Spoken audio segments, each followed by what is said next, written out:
This conference will now be recorded. Let me share my screen.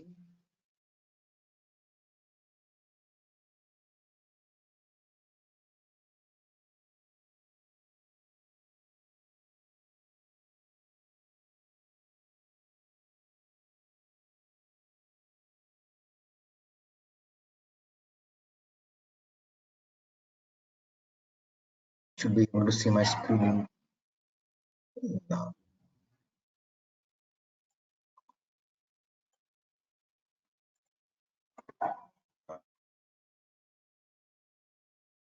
All right. Today we are going to learn about a new service called Azure Storage Account. So far, we were learning about virtual machines, we were learning about app service plan, and we were learning about app service. Today we are going to learn something related to storage. Okay, all right, let's start.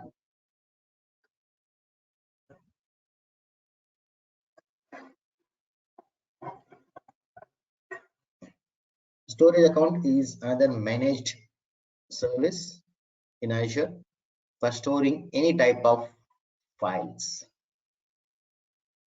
It can store some structured files, semi-structured, or unstructured files as well. For example, PowerPoint files, videos, audios, Excel sheets, any type of documents can be uploaded into storage account without worrying about the infrastructure. So in traditional way of working, we need to have a server or some kind of special storage device, right? And those devices will have some limit, right? It will be 512 GB RAM or 1 TB, 5 TB, and once we reach the limit, that's it. We cannot extend that limit, right? But here, if Microsoft thinks that we need to extend it, they will extend it. Of course, it's not based on our request, but it's Microsoft will decide if they want to increase it. So so storage account is a very scalable solution for storing any type of data. So it provides a unique namespace for management of all the storage data that we will be storing inside it. Okay. So once you store all the data, that data can be accessed via secure channel. Either it could be HTTP or HTTPS. And by default, out of the box, whatever you upload, right, they will be uploaded in a highly available solution. We don't need to think that servers are busy. We cannot upload huge files of 1 GB video files. No. By default, storage accounts are backed by load balancer. And we can create 250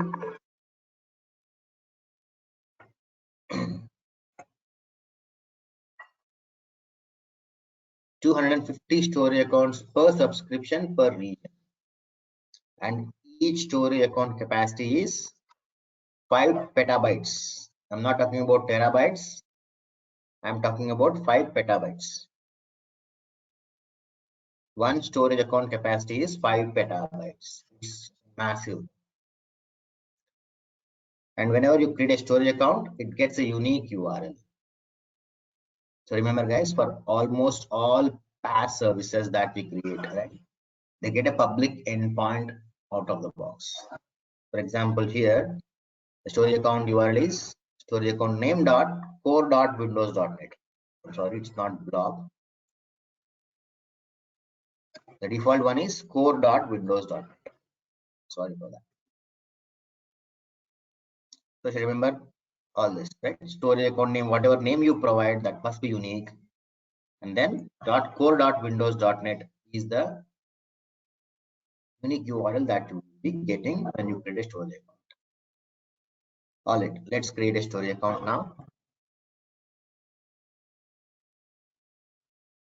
The search for storage accounts. If you don't see that, you can add it. I don't know how to add it now. So I already have a couple of storage accounts. So let me add a new storage account.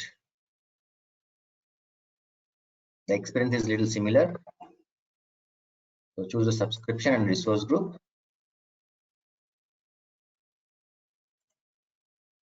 Provide a unique name. So here everything must be small characters and numeric characters. Nothing else is allowed. Even capital letters are not allowed. No underscore, no hyphens, nothing. Only alphanumeric characters. Easy DevOps.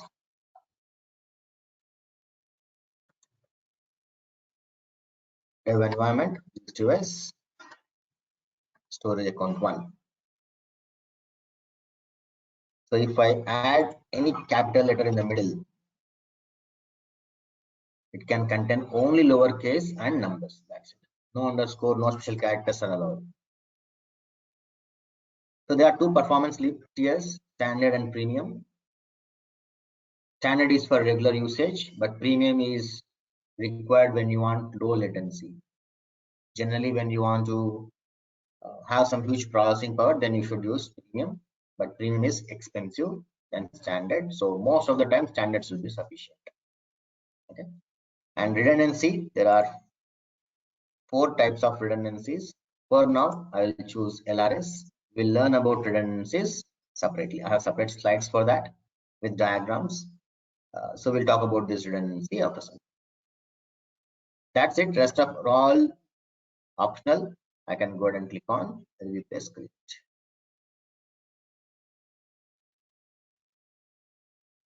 That's it. The top level storage account will be created in just few seconds.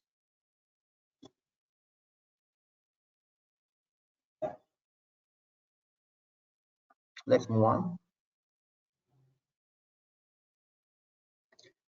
So now I mentioned storage account allows us to upload any type of file, to store any type of file. It's not just that, it's beyond that. It allows Azure storage account supports 4 different services.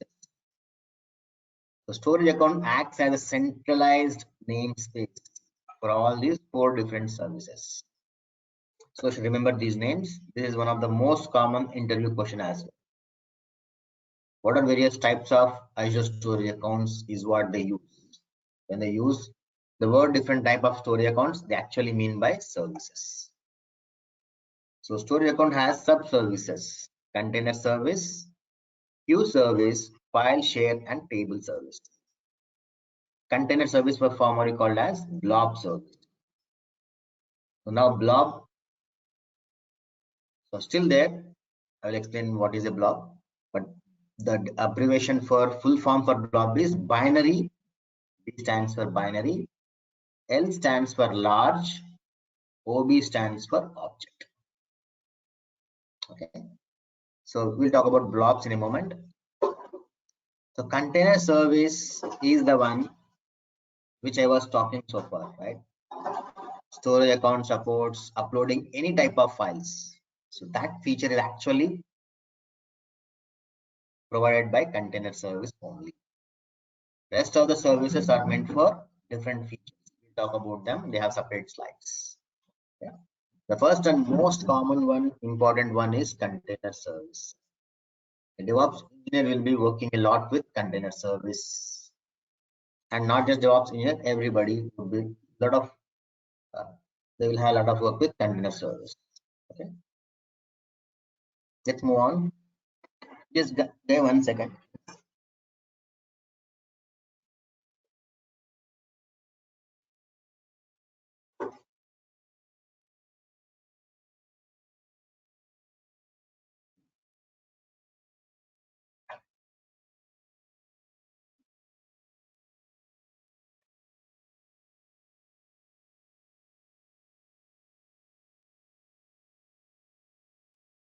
Sorry.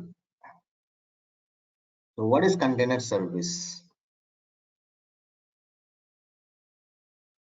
So first we created a storage account. And then we need to create containers. I will explain what is container in a moment. And once a container is done, we need to upload blobs. Okay.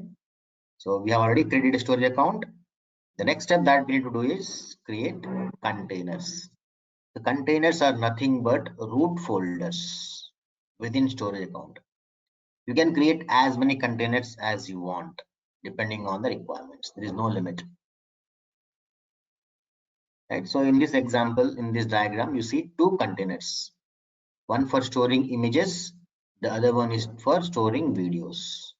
It's just a simple example. It could be anything. You can create a container for documents, PDF documents, Word documents, PowerPoint presentations, anything. It's up to your requirement. And now each container, as I said, container is a top level entity, top level folder.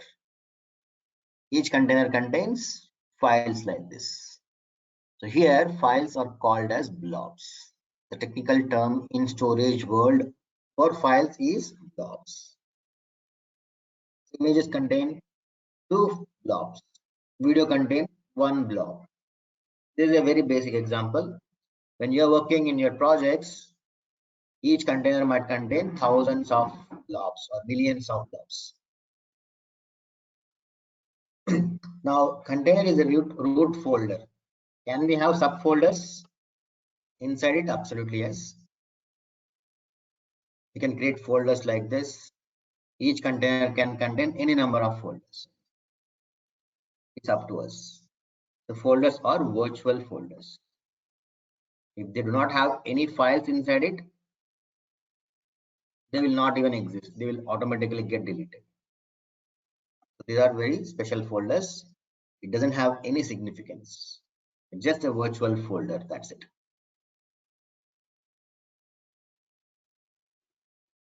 So now while creating container, one important, very important one is access levels, permission levels to the container. So while creating container, Azure will ask us, what is the access level that you want to choose? You want to make this container private or blob or container. These are the three things. Private, obviously everybody understands, it's private. Nobody can access it, including the owner, unless they provide some kind of passwords while accessing the container. And public is this. The words are not very clear. Container here means it's nothing but public. Any anonymous user can access the files inside a container. So blobs is also public. Any anonymous user can see the file. Now these two are public, but there is a difference between these two. Let's say there are 100 blobs uploaded into container. Somebody has uploaded it, but somehow I'm a person somewhere outside the subscription. Somehow I got the URL of one blob. Only one blob URL I got. So if you configure configure the container while creating it and have selected blob, then what users can do is, if they know the URL of a single file, only that file will be visible. They can download only that file. They cannot iterate through rest of the files. It's not possible. But if we configure our container with container permission, anybody, any anonymous user can access both container as well as individual blobs. That's the difference between these two. Okay, it's as simple as it is. So please be very careful when you are working in your projects. It always 99.999 times your containers access level must be private. If you make it one of these, you are giving permissions to outside people. Probably you have some sensitive information inside your containers, some sensitive documents, probably that is customers data. So people can access that and they can do whatever they want with the data with blobs and containers. So be very sure, don't make your containers with public access. Okay, always it should be private. All right. Let's create a container now. So this is done. Storage account creation is done. So right now I would like to see the URL. In the overview blade, you don't see URL anywhere. But if you want to see the URL, you need to go to something called as endpoints. Here. So before I click on this, let me show you the 4 different services. If you want to work with containers, click on this. If you want to work with some other things, you should click on the corresponding. But now I just want to first look at the URLs. Each of the four services will have unique endpoints. See, blob service has a unique endpoint. Storage account name dot blob dot core.windows.net is a unique URL for blobs. The blob service is nothing but container service. Earlier it was called as blob service. Now they have changed it to container service, but some places they have not updated it yet. Here you see containers. Earlier it was called as blobs. It was called as blobs, but still there are old references. And obviously they are not going to rename this forever. It will be blob only. There is a chance that this might get updated, but they will not change it. Okay. And this is a URL for files. This is a URL for queues and tables. And there is something called as data lakes. For data lakes, it is DFS, distributed file system. DFS is distributed file system. This is more for data engineers, so you don't need to worry about this now. So now let's create a container. Navigate to containers, click on container, some documents. It's always recommended to use small characters for various components of storage account. That's a good practice. Now you see it is asking us what is a public access level. I will go with private because that's the most common thing in real time. And click on create button. So here it shows private. Now can I change it? Yes, absolutely can change it. Click here and click on this. It will show us whether you want blob or container. You can also click on these 3 dots and click on this change access level. That will also bring up this pop-up. Okay, so we're done with creation of container. Yeah, let's learn more about containers. So container service or blob service supports uploading any type of files. Could be Word file, PPT file, JSON files, anything. You can also upload images, videos, audios, log files. You can also upload softwares. MSI files are nothing but your softwares.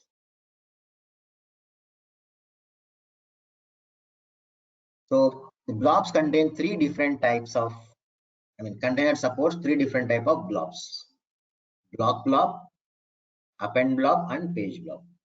So blob is the most common one. It's used for files. Whenever you upload any file, right, by default it will be uploaded to blob. For all type of files you should use blob only. Append blob and page blob are very special. Let's say there is a requirement wherein you want to store some log files. So usually log files are nothing but some text files which are not modified in the middle, but they always get appended.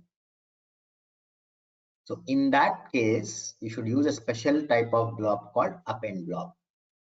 If you are storing some log files, if your application is emitting some logs and you want to store that into storage account, because log files will always be appended at the end, right? In that case, append blobs must be used. They are optimized for that kind of purpose. But very rarely people use append blobs. And page blob is also a little common. When you create a virtual machines, remember it has disk, right? C drive, E drive, F drive. Those are called as disks. So those disks are also part of storage account. So when you upload virtual hard disks, they will be stored in page blobs. Okay, so we don't have to create page blobs separately. Whenever you create virtual machine disks, automatically page blobs will be used internally. Those are called as disks. But most of the common one is block blob. But just understand and remember these names, which will help you whenever you get some requirement.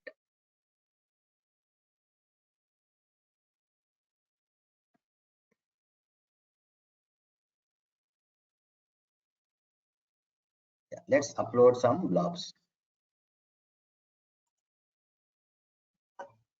So click on the container in which you want to upload, and then you can start uploading the files.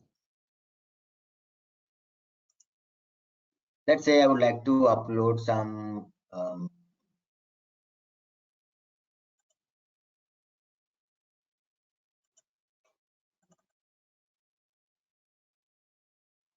image or some file. I think I should image some image. Let me see if I have any.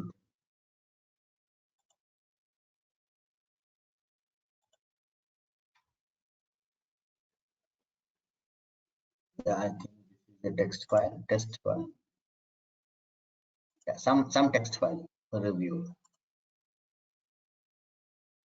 Click upload. It is uploaded now here. Now let me try to access it. How do I access it? If because I'm already logged in, I want to download this. So what I can do is I can click on this download button. But now let's say I want to share this to you guys. So click on this. It will take you to Overview Blade. It has a URL. Copy it. Now share it with you guys. What you guys do is you open this like this and press enter. So right now I'm the owner. I'm already logged in Azure in the same browser, but still when I access it, it says resource not found because I'm accessing as if it is an anonymous request, right? So it is not allowed because our container is private. So in order to do that, what we need to do is change it back to either blobs or containers. Then I will be able to download this. You see, the text file is shown now. If it was an image would have displayed here. So be careful, don't make it public. Always make it private. Okay, so now you might be wondering, by default, you understand now that all the documents stored inside storage account are safe. Okay, right. We'll understand what are the security mechanisms, how to provide access to outside people, internal applications, right? It could be accessed by some ETL tools. Anybody can access these files, right? So we'll talk about security in a moment. Let's move on. Upload blobs into a folder. Right now, we are directly uploading some files into container. What if I want to segregate them into folder? There is no create folder option. So while uploading, what I can say is I need to choose some file. Let's say this. Okay, and before I click on upload, I need to open this tab, and there are other things. For example, you can choose one of them here, and then you need to provide the name of the folder. I'm uploading Excel files, so I can say Excel and then upload. Now a folder will be created automatically. That is the process for creating folder. So now if I delete all the files inside that folder, okay, right now documents is the container name, Excel is the folder name. But if I delete the file, last file inside that folder, automatically the folder will also get deleted. If I go back to documents, Excel folder will not be displayed. So folders are just virtual. They will exist only if it contains at least one child. Otherwise, they will not even be seen.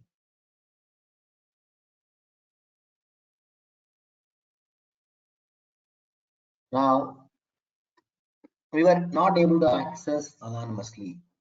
Then what are the various ways of accessing it?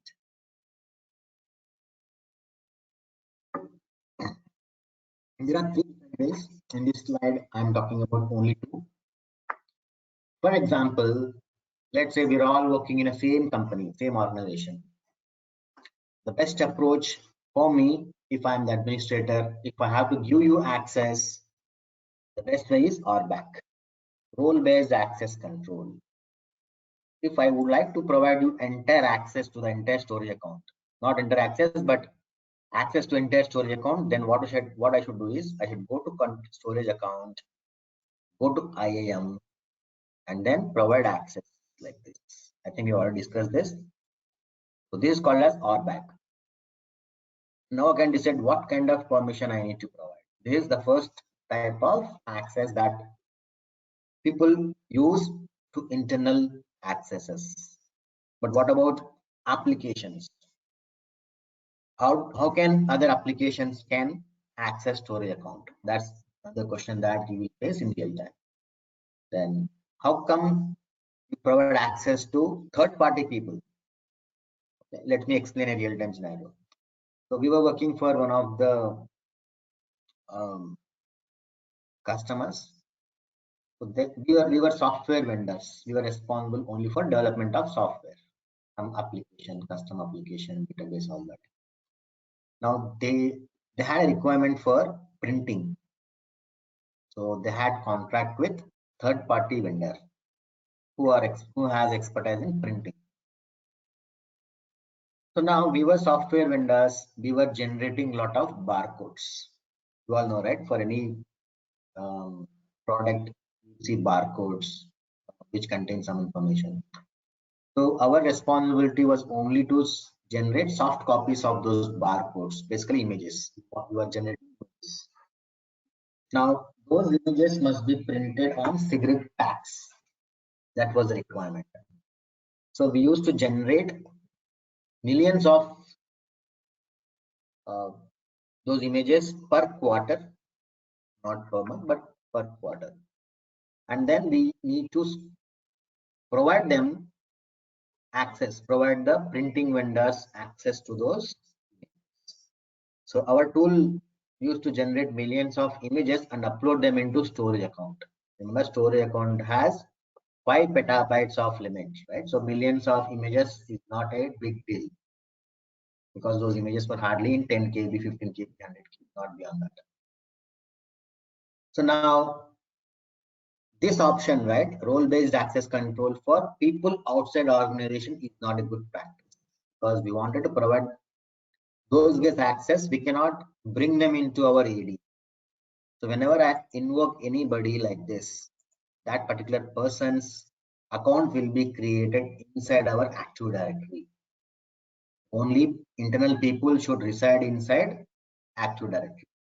Outside people should not be brought into our Active Directory. That's not a good practice. So the first type of access control is ruled out. We should not use this for third party. But for internal people, yes, this is the best one. Okay. Now let's talk about the other two. What are access keys? So what are SAS tokens? This is also called as SAS token. Okay, let's learn about these two now. So access keys, storage account has two access keys. Both are same. Both are same features. There is no difference. First one is called as primary key. Second one is called as secondary or key 1, key 2. So these are also called as management keys. You can do anything with these keys. You can create containers programmatically. You can delete containers programmatically. You can upload blobs and you can delete the entire storage account. So they are very dangerous. Access keys must not be shared with third-party people. Okay. Access keys can be regenerated. Let's say I'm the admin. I have shared one of the keys to one of the developers, but that developer has left the company now. The developer knows the storage account name and this key. So obviously he can connect to that from outside and he can download files, right? So very dangerous. So whenever you think that a person has left the company who knows this key, it's recommended to change that key. So here changing is called as regenerating. So access keys provides access to all services. We have 4 different types, right? Containers, tables, queues, file shares, right? These access keys are management keys. So obviously we'll have control on every other object inside storage. That's why it should not be shared with third-party vendors. Okay, let's look at these access keys first. So go to storage account. At storage account level, you see something called as access keys here. It shows some details, the storage account name and access key 1. These are the details of key 1 and these are details of key 2. You want to see that by default it is not displayed. You want to see that, you need to click on show keys. This is a large password. It is not encrypted, it's a plain text. So there is a connection string which uses this password. There is another connection string which uses this password. Now you can provide whichever key you want. Both have same permission, same rules. There is no difference between these. Okay. But now, anybody guys, why do you think there are 2 keys? In general, we see only one password, right? Anywhere. Why do you think Microsoft has given 2 keys for storage account? Anybody can guess it? Public and private keys? No, they are same, right? They're not for encryption. They're passwords. Public key and private key are more for encryption. Encryption and decryption, right? This is just password.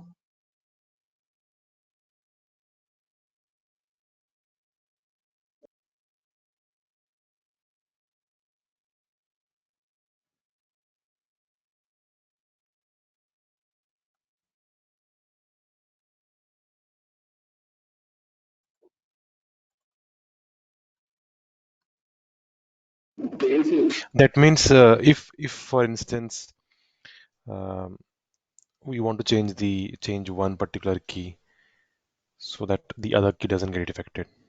Very good. Absolutely right. Very good. Let's say this is the first time we created this storage account, and developers were asking to share the key because they need to programmatically connect to storage account and upload the files. So obviously, we will provide the connection string. So they will start using it in multiple places, right? Now, after a month or two, one of the lead developers have left the company. They know the password. They know this key. Now, as per our policies, whenever one of the team members leave the company or leave the project, we need to regenerate. How do we regenerate it? By clicking on this button. So it was earlier regenerate, now they have changed to rotate. As soon as I click on this password will become invalid. That means our application will stop working. They will not work, right? So whenever somebody leaves, we should not come and change this immediately. What we should do is while that person is still serving notice period, probably the last working day on his or her last working day, what we should do is we should give the new key to the replacement guy. Whoever is replacing the person should share this key to those guys. Ask them to change all the references of key 1. Run the test. If everything is working fine, then we are good to go. Then you should rotate this key. So basically, to avoid downtime of your applications, there are two keys. Okay, yeah, good. So that's the reason why you would see two keys, but unfortunately, it's very dangerous. You should not share it with outside people. Internal people, okay, that is good. But now in the situation that I explained, right, printing vendors, those guys are, and they don't want to, they should not access all these services, right? In our use case, we were uploading all those images, barcodes into containers. So we should not share these access keys. If they say, if we share access keys, they will be able to see all these as well. It's not recommended at all. Why should they see all this? Only they are supposed to only look at containers, right? And moreover, we wanted to provide them access only for 1 month. Contract is only for 1 month. And why should we allow them forever, right? It's not a good practice. So if you share these access keys, the people who have access to these access keys will have access forever and until we rotate that key. The password is valid, they will always be able to access. We cannot say that, can you make this only valid for 1 month? That's not possible with access keys. That's where SaaS tokens come into picture.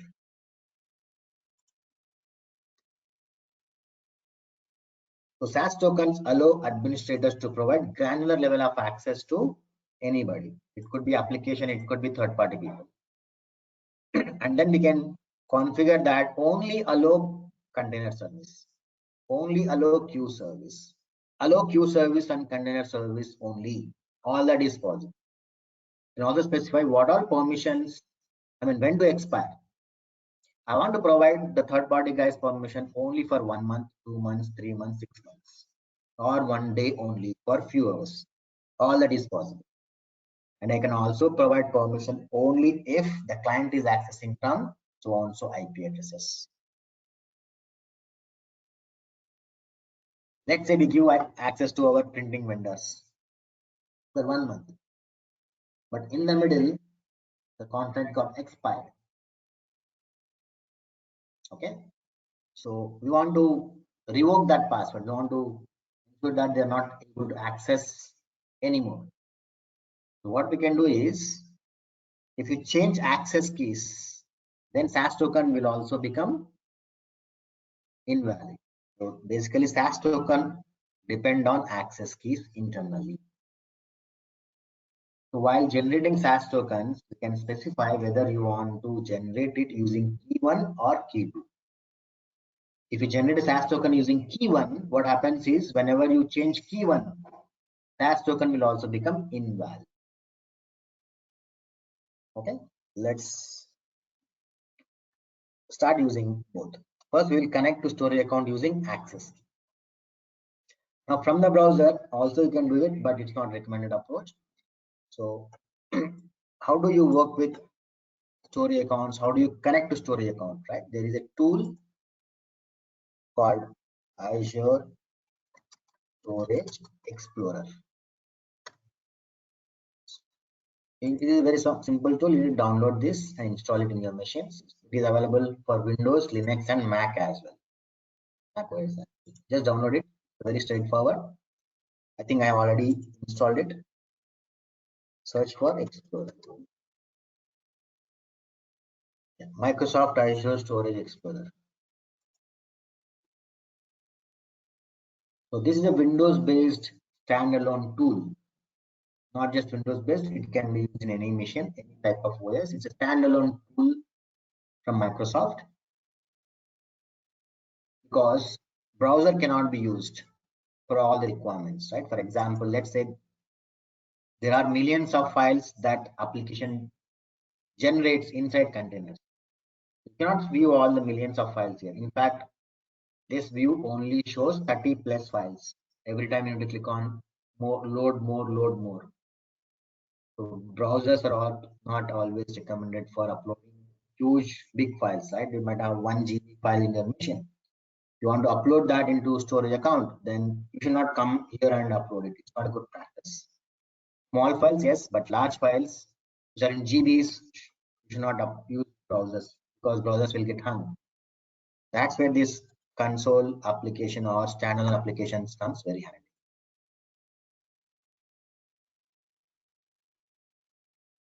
Okay, so I have already provided my username password so I can see them. But third-party vendors, what they can do is they can click on this button, connect button. There are multiple ways of doing it. Our requirement is to help them, let's say connection string. Connection string means key and name of the this and that both are same. So now let's say connection string, click next.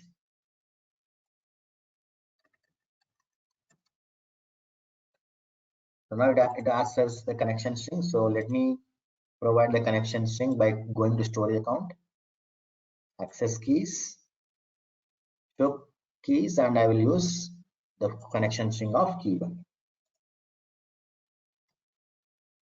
Click next. That's so this is the name that I gave. It says it is based on key. Now if I open it, I will see all four. I can do anything. I can delete all that. It's possible. Okay. If I click on documents, I will see document that we upload. If there are many files, then you will see all that here. You can upload, you can use all these features. They're straightforward. Okay. So now this is not recommended approach because third-party guys can see rest of them. So we should avoid it. So how do you do that? We need to do that using next approach called SaaS token. I will detach it. Don't want this now. I have detached it. So how do you generate SaaS tokens with granular level of access, right? So click on this. See, we would like to provide the third-party guys only access to blob, and they should be able to choose a container service, containers, and inside objects. They should not delete anything. They're not supposed to delete anything. They're not supposed to add new files. They're only supposed to read and download. See all the list of files and download them or read them. These are the only two permissions that they are supposed to do. Nothing else. So from today up to next 30 days or 10 days or whatever days. And based on so and so IP address, you can provide IP address range on that. And finally, which key you want to use, key1 or key2. And finally, generate the SaaS token like this. Click on button. It will generate the SaaS token. This is a SaaS token. This is the entire connections. So now we need to provide this SaaS token to those guys. So blob service SaaS URL. So this is the entire URL of blob service, which also contains SaaS token. This particular thing you see, let me zoom in a bit. Question mark SV equal to blah blah blah, right? So question mark SV equal to blah blah blah. From here onward, it is SaaS token, and this is blob service, right? We are working with blobs only. We wanted only blob access or container access. That's why you see blob. So now we should share this URL with third-party vendors. Now they will download this tool. It is an open source tool. Anybody can download it. Now they should come here and connect. They can use this button as well. The same thing. So here they should use this SaaS URI. Next, and provide the URL here. Rest of the things are all populated because storage account name, everything will be inside this URL. Click next. Now you see only blobs are shown.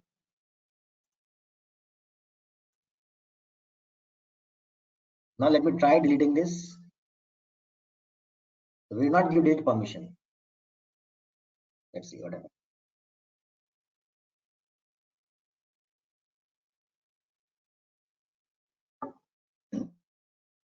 Insufficient credentials. Now if I try to upload any file, it will not, I don't think it will allow them.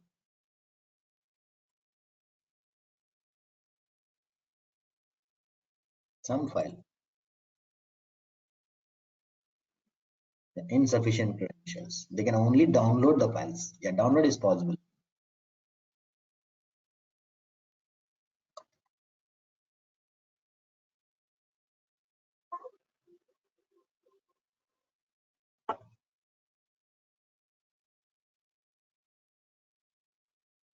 Yeah, it queued the transfer. In a moment, it will be transferred.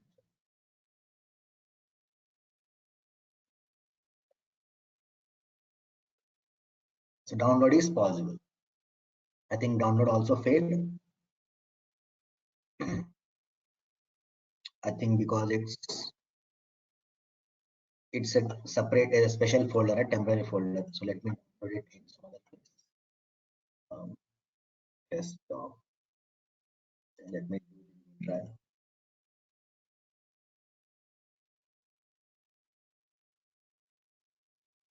Yeah, because the other one was a some program file somewhere in program files for which we do not have access. Only admin should log in as admin, right? So that's why it failed. But otherwise, in decoller, it is successful. So that's how permissions, different permissions at different levels must be used. All right, let's move on. We're done with task tokens. Yeah. Next thing is redundancy. We all know that data that storage account stores is very secure. It should be very secure. It should be highly reliable. So reliability or durability can be achieved using this particular feature called redundancy. Okay. So there are four types, but I have captured only three things. I will explain why. The first one is LRS, the simplest one, cost efficient one. It's called as local redundancy storage, geo redundant storage, and zone redundant storage. There are three things that are available. Okay. So let me explain in a diagram. By default, LRS. So whenever you upload storage account, we all know, right? We will pick a region. What happens internally is, in our case, we have selected East US, right? So what happens is within the primary region, East US is our primary region for our storage account. So whenever we pick that, automatically Azure will pick one of the data centers. Inside that, our storage account, we have selected LRS. So local redundant storage for the data center. So when you upload any files, what happens is our file will be copied into three different physical servers like this. Every file in our storage account, whether you have terabytes or petabytes of data, internally Microsoft will be retaining three copies in three different servers within that data center. Each of these servers will have a dedicated power supply, dedicated network. So even if there is a problem with one server's power supply or hardware or network, the second one will automatically become up.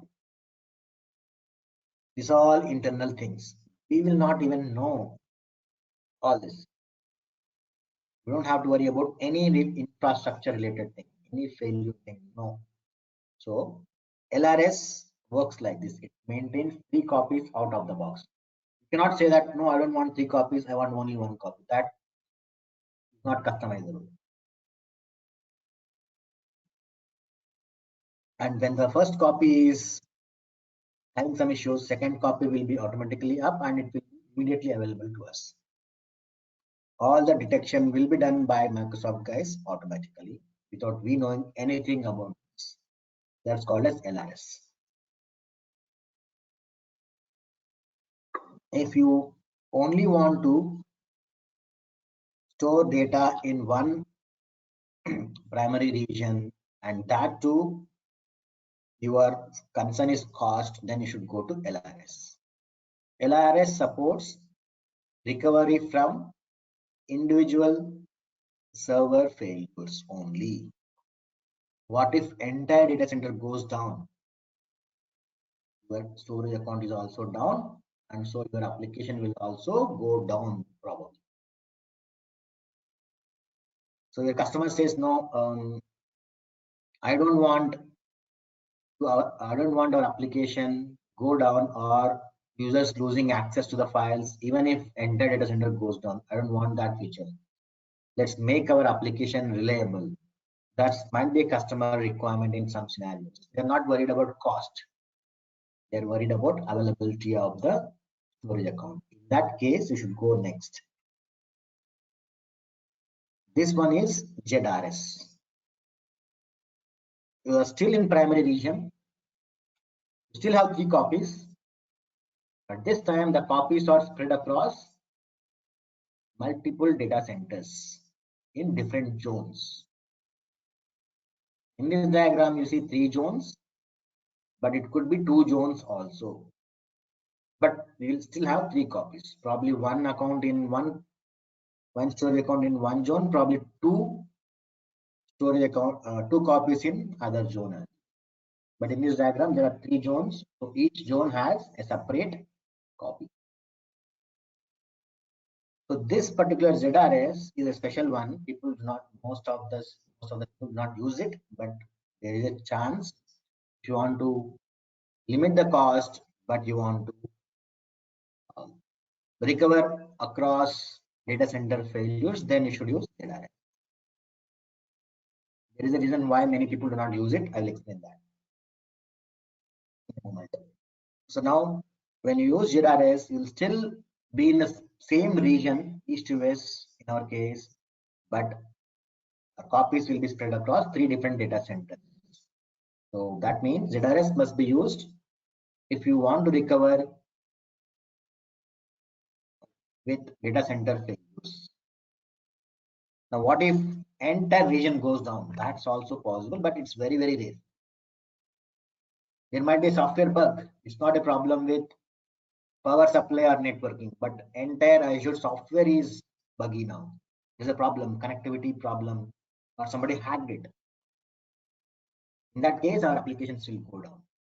Now customer says, hey, even this option is not good. We should not go to ZRS, because even if entire region goes down, I want the secondary region coming up and our application should work. That's the best practice in your real-time scenarios. Of course, it will be having additional money, will be charged additionally for that. That option is called as GRS. Now you see primary and secondary regions. Your data is copied in both regions. 3 copies in primary region, 3 more copies in secondary region. Automatically, the replication from region 1 to region 2 happens internally. So be worrying about anything as DevOps. Just keep uploading files. Automatically, Microsoft internally will replicate into second and third copy automatically, and then it will also be replicated into secondary regions 3 copies. All that will happen automatically. That is GRS, Geo Redundant Storage. Okay, so now customer might say, hey, we are paying additional money now, but our application is still reading, downloading, uploading into the primary region only. That is fine. You can only write to primary region. You cannot write to secondary region. That's not possible. Okay. In fact, with GRS, you cannot even read anything from here. That's not possible at all. So this is helpful only when this goes down. When this goes down, automatically this will become up without our knowledge. Microsoft will take care of that automatically.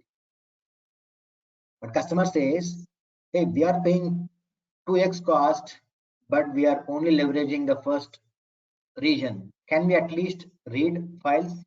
Because there are some applications which only have read permissions. Can we leverage the secondary region to do the reads so that primary region has some bandwidth so that it will be fast? In that case, GRS doesn't support that. So what you should do is you should configure RAGRS. RAGRS and GRS both are same. The only additional feature that RAGRS provides is you can read from secondary region. That's possible with RAGRS.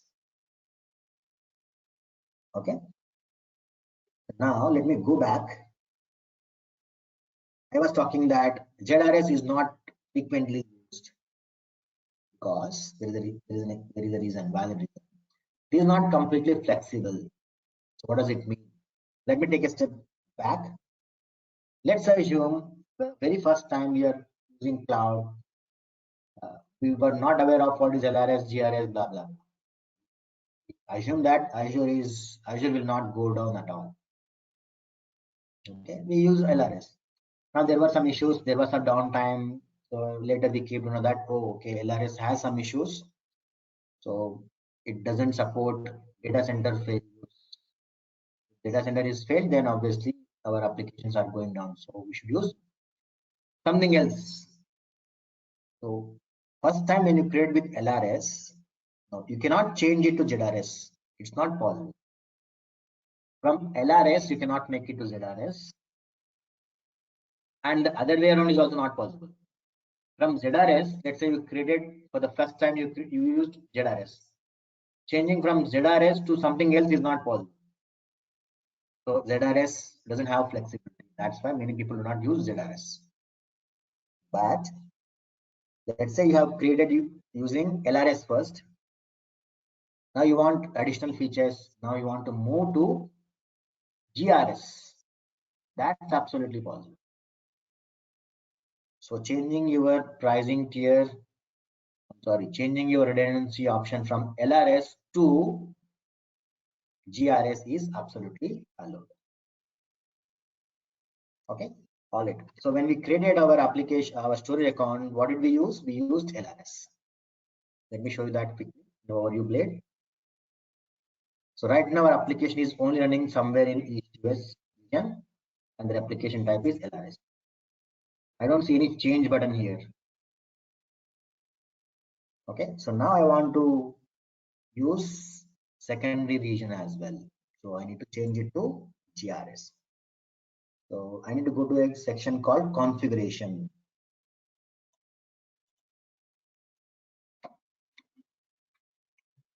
So here, if I scroll down, replication option is there. From LRS, I can make it to GRS or RAGRS. ZRS is not shown here. That's a kind of limitation. That's why many people can't use ZRS because it cannot be changed. It is created. If you want to use ZRS, you can pick only while you are creating storage account. Later, you cannot do that. Now I made it as GRS. Click on save. That's it.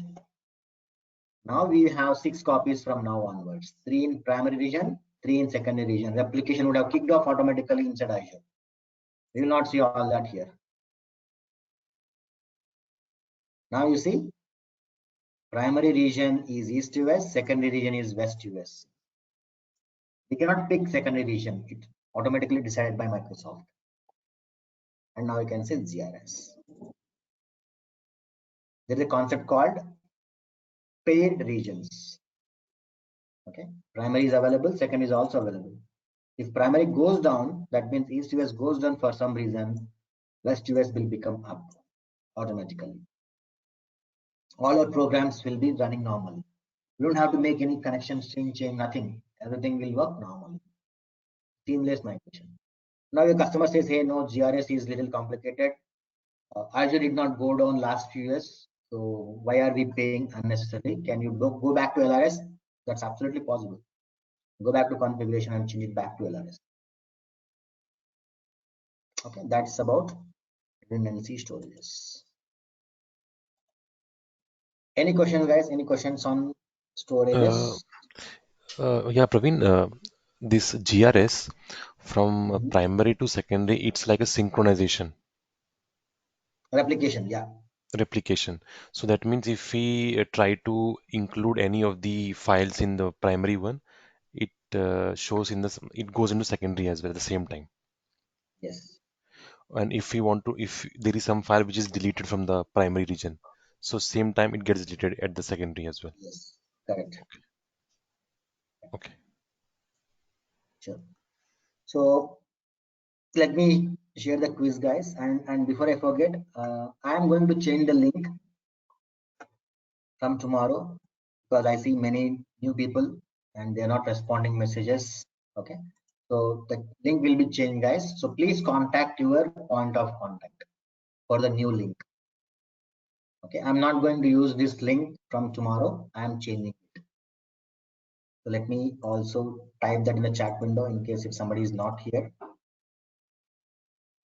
Praveen, I have a question. Can we merge the blobs? 1 second, guys. From tomorrow. Go to meeting link. Will be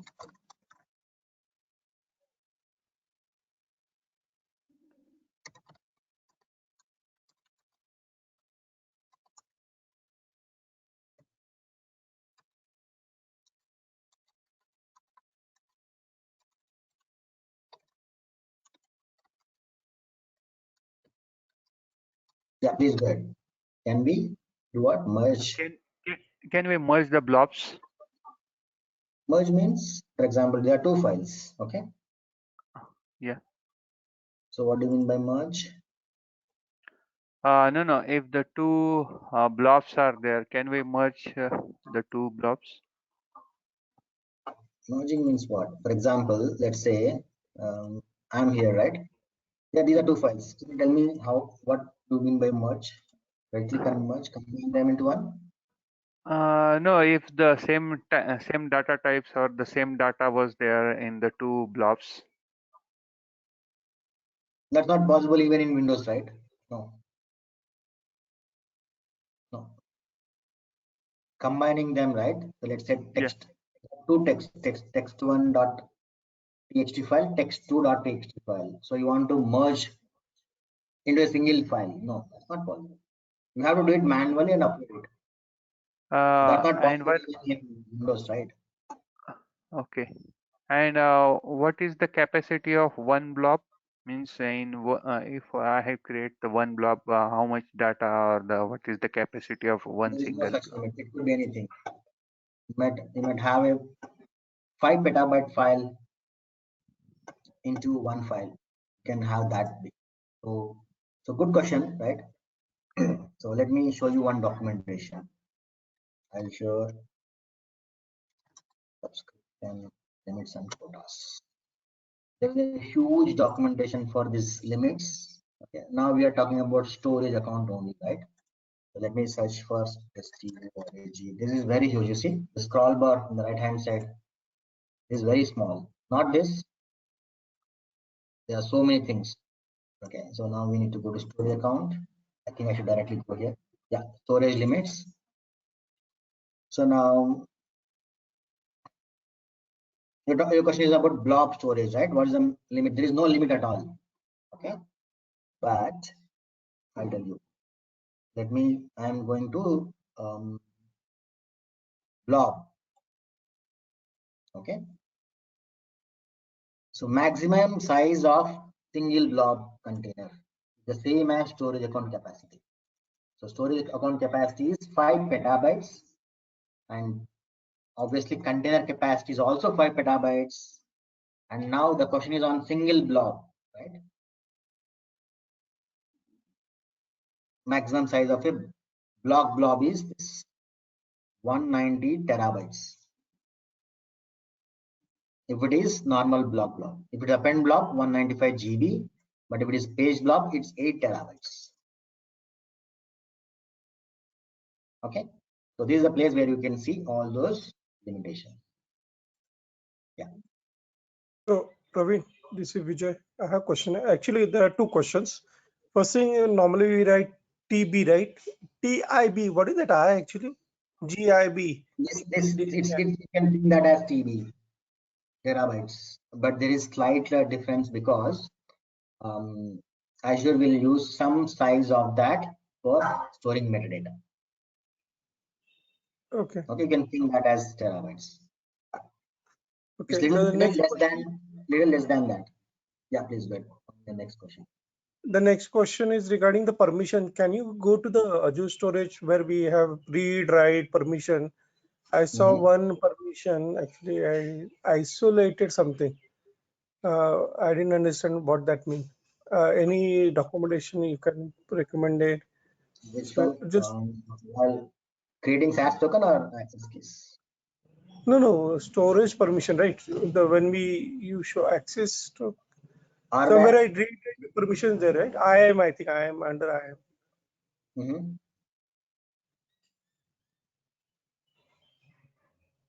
Okay. No, not here. There are checkboxes, right? I just forgot the place. SAS token, that Checkboxes is where actually read right SAS access. token. It is. Yeah. Immutable Immutable storage. storage. Yeah, that is one actually. Yeah, basically, if you want to, I think I will also have to check this. I have never used this immutable storage. I'll check this So for you. That is basically, I can understand read, write, delete, which is okay. List, understandable. Add, create, update, which is there. Process, actually, I don't understand. What is it like? What person can do in process? It's generally like we don't use all this. Yeah, we don't use that. I also never thought about this. Yeah, we don't use these two. Generally, it all makes sense. There is add and create, right? Adding means adding new things. Create means creating blobs. Those are management operations. But I also not use this. I'll check these two and get back to you. All right. and the, yeah, Yeah. thank Please you. go ahead. No, I think Any I'm other? good. Okay, good. Any other questions, guys? If not, we'll start our quiz. I have one question, Praveen. What is the difference between these storage services and the SQL Server VR? These are the two products from the Microsoft. Yeah. Okay. So they're not. Those two are not no right candidates for comparison. SQL Server is more for relational database. You have tables, you have relations. So SQL Server is a database. RDBMS, right? You might have learned about RDBMS. So SQL Server comes under RDBMS. But this is just a file system. So you have Windows, right? Windows machine, you have Windows Explorer, you have C drive, D drive, blah, blah, blah, right? So there you can store files, manage files, create folders, all that. So storage account is similar to that. Clear? No? Yes. Not yet? Yes or no?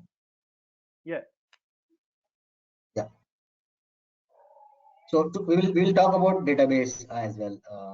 You will understand when we learn about databases. Okay, we did not come to database yet. We will learn database. I will show you what is a table, blah blah blah. You will understand then the difference between storage account and data. Praveen, one question, Kiran here. So, whoever want to access our files, they also need to download Azure Storage Explorer software, or they can access with URL only. It's good to use this storage explorer. To be a small So, file, right? See, URLs. Sorry, can you please repeat?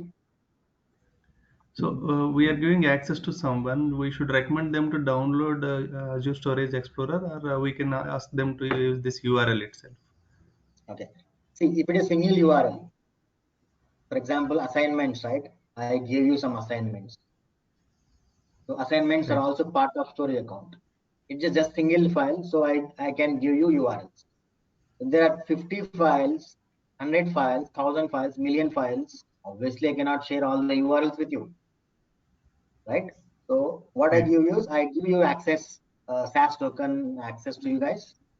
Then you need to download Storage Explorer and connect to the storage account. And you can download those millions of files or whatever files it is. That will be easy for you and easy for me as well. It is just 5 or 10. I'll be sharing you URLs. You can directly download them. I will make it public. Clear? Yeah. Okay, good.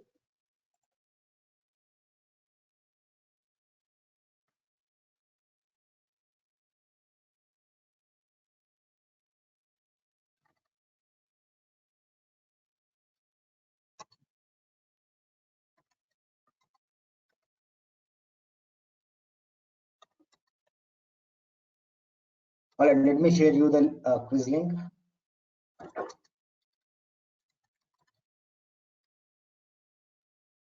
So I'm sharing the link for the quiz. Yeah, please start answering the question.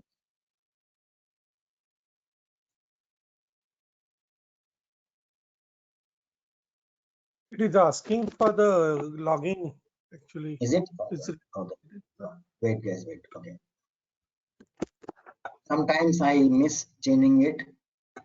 So please give me a minute. Let me start.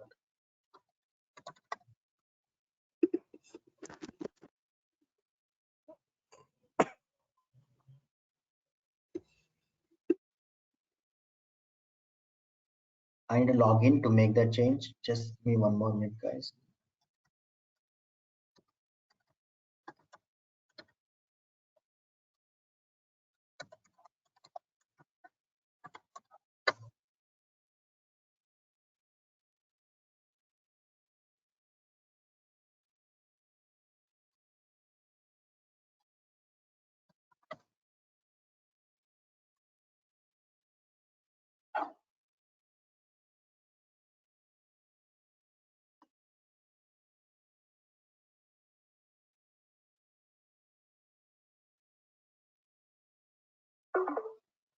Rakesh, you also don't worry.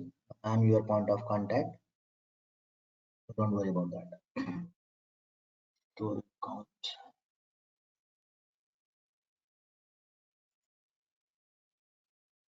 Sorry, guys, there was a mistake. So yeah, please try now.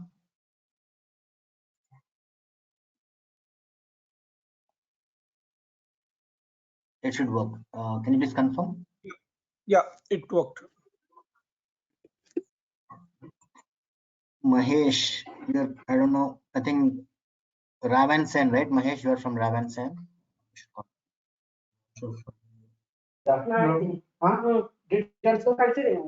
From faculty. Sorry?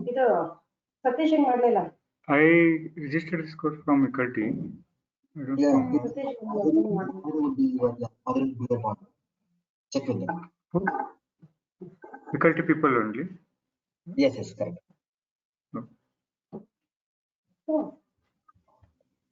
I'll share with them. Then I'll-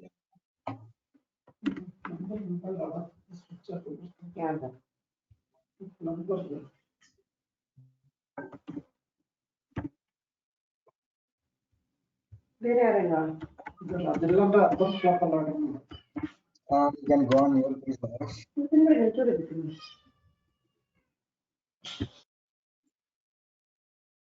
Thank you.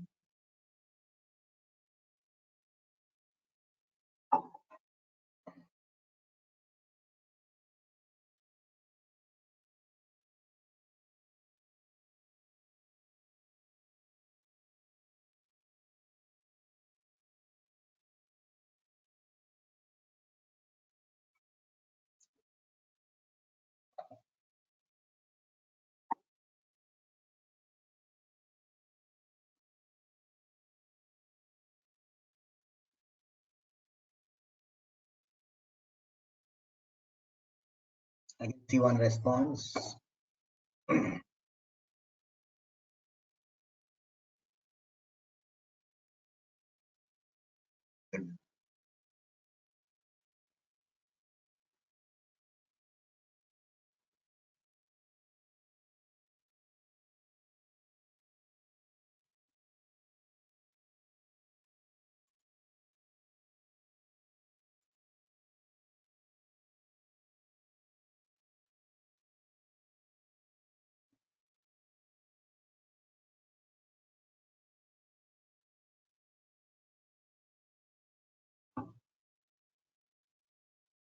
So far, 4 responses.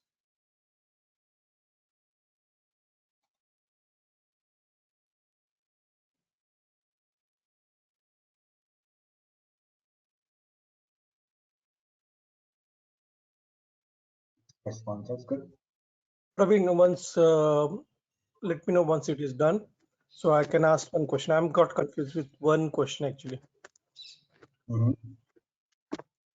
Should I go ahead because people are giving answers? I don't want to.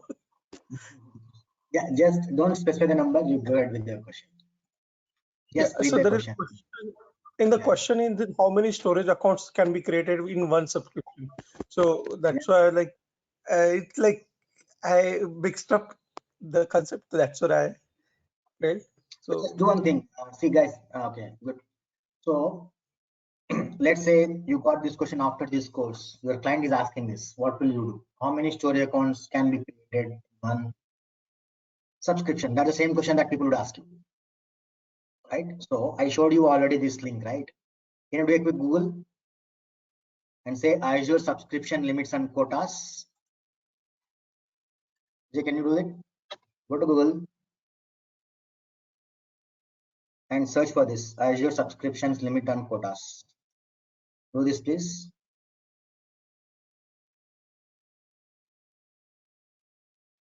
You avoided Google. No, see, these are numbers, right?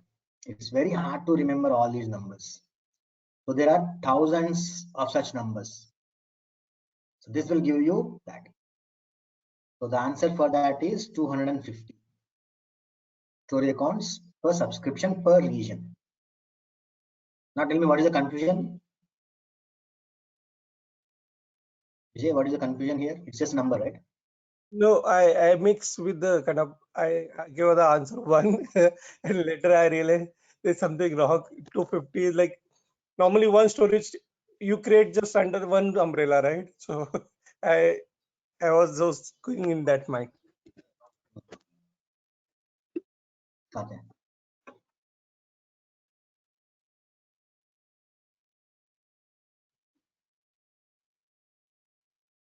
We were talking about the creating folders. There was like, is it possible to create normal folders inside blob containers? So directly at creating folder, we were discussing, right? You went in there and when we are uploading that time, you are providing the folder name, but creating direct folder is not possible, right? Yes. In story account, it's not possible, but okay. Let's say So the your requirement is to simulate our folder structure. By default, it's not possible. But let's say, for example, a requirement is create folders, okay? And I want permissions on those folders. Let's say, for example, here in Windows, right? You see many things. It's not just a folder. Let's say we are all working on the same company. I want to share you guys access on this folder only. So what do? Go to products and you can do sharing, right? I want to share this to other people, to Vijay, to Sai Kiran, Sampant, only my team, 5 members, 10 members. So what I do yes, is I click on share and I add the names, right? We have seen, everybody knows this. I want this particular feature in storage. Is it possible? Unfortunately, no. yeah, Fortunately, but there is another over there, service. Wait. There is another service called. So this kind of folders, this kind of folder structure is very, very important in big data world. I'm sure everybody would have heard about Hadoop. Hadoop has become very popular because of this kind of folder structure, everything. So if you want something similar, there is something called as data lake, Azure Data Lake Gen 2. That's a service that we should go for. It's very similar to storage, but it provides folder structure, folder access, all that. Okay. Now there is no separate data lake Gen 2. Data lake Gen 2 also leverages storage account. Okay. So what we should do is, in order to leverage that particular feature, while creating that, okay, we go to storage, click on create button. Let me zoom out. We have provided all this, right? We have done all this, but in the next step, in advanced step, there is one feature called data lake Gen 2. It enable hierarchical names. When you do this, what happens is you can create folders. You can create access controls on each and every folder. It happens only when you enable it. When you enable it, it becomes data lake Gen 2. Story account becomes data lake Gen 2. Only in that case we will get all that particular features. Okay. Yeah, because we are in this tab, storage account can also be used as FTP, in fact SFTP. How? By clicking on this. This is a very new feature. I don't think you guys will be able to see it. I'm not sure if you guys will be able to see it because I've subscribed for this new feature from Microsoft. They have enabled it for me. I'm not sure if you guys will be able to see it now unless you also get subscribed to the particular new feature. Okay, but yeah, to answer the question, yeah, data lake gen 2 is the answer where you can create folders and provide sharing permissions. Those called as ACLs, right? Access control lists. All that is possible with data lake gen 2. The reason why we don't do this is because it's more of data engineering thing. So that's why I not specify that that is not part of DevOps course, but because you asked this is the answer for that. All right, that was a good question. And so far 20 responses, and let me check the scores. One, I can see 100%. Yeah, very good. One person got 100%. Two people got 10. I can see many nines. Good.